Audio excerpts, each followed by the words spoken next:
Aretha Franklin, Ain't No Way, which was actually written by Aretha's younger sister, Carolyn Franklin.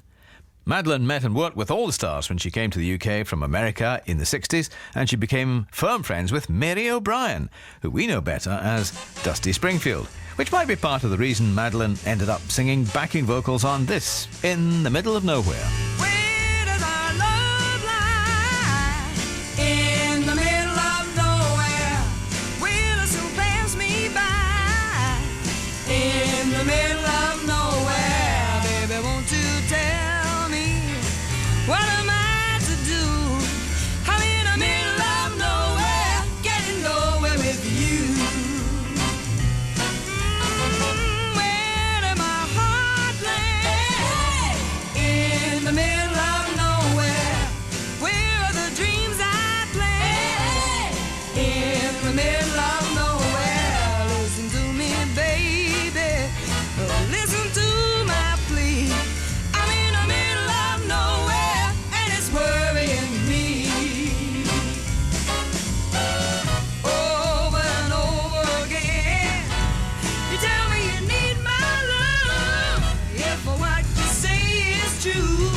I met Dusty at Ready, Steady, Go, New Year's Eve, 1964.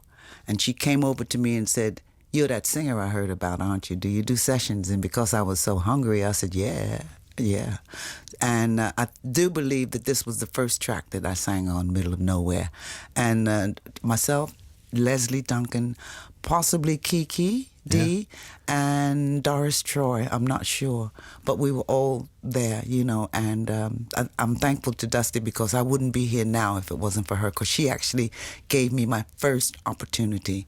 And she introduced me to studio work, which now is history. I sort of sang with everybody that was anybody. Absolutely. So thank you, Mary. I always called her. We never called her Dusty. No, we always called her Mary. Her real name, yeah. So, what brought you over from America to here? I came in 1962 with the cast of Black Nativity. We had been in Italy in June of 62, and we came to London to record the show and then go home. So we were supposed to be in Europe for 6 weeks, and this guy came along and said, "I have a theater." He told the producers, "I have a theater in Piccadilly Circus," which was the Criterion, "and I'd like to put this show on." Okay. It was supposed to be the 2 weeks that we were in London. I'm still here. Yeah. Yeah. It just snowballed from 2 weeks in London to 14 months in Europe. And when everybody else went back, I went home for 2 weeks, saw my grandmother, said I was going to come back to Europe, and I'm still here. What was it that made you want to stay here? I had been offered a recording contract by a gentleman named Norman Newell, who had produced Shirley Bassey. And I think he was looking for another Shirley. And he came to the Strand Theater, which was like our last night or one of our last nights. And he came backstage and introduced himself and said, "I'd like to sign you up. I'm from EMI Records." Okay. I knew nothing about pop music whatsoever. Anyway, it all became agreed, and I went back to America, and then I came back to Europe, and here I am. Right. Thanks to Norman. Good old Norman Ewer. What a lovely man. He was a beautiful Absolutely. guy, yeah. So, Stevie Wonder is next, Well, if it's magic. Stevie Wonder. I was blessed to do backing vocals for Stevie Wonder at the Talk of the Town. And I think it was 1971, 72, when I got this call from a guy saying, "I'm Stevie Wonder's manager." And I went, "Yeah, right." And he said, "No, honestly," he said, "Stevie opened at the Talk of the Town last night and he sang his latest record, but he didn't have the backing vocals. And I was given your number and I was wondering if you could find another singer to come and do the backing vocals with his future wife, who was Cyrita." Yeah. Right? So I rang P.P. Arnold.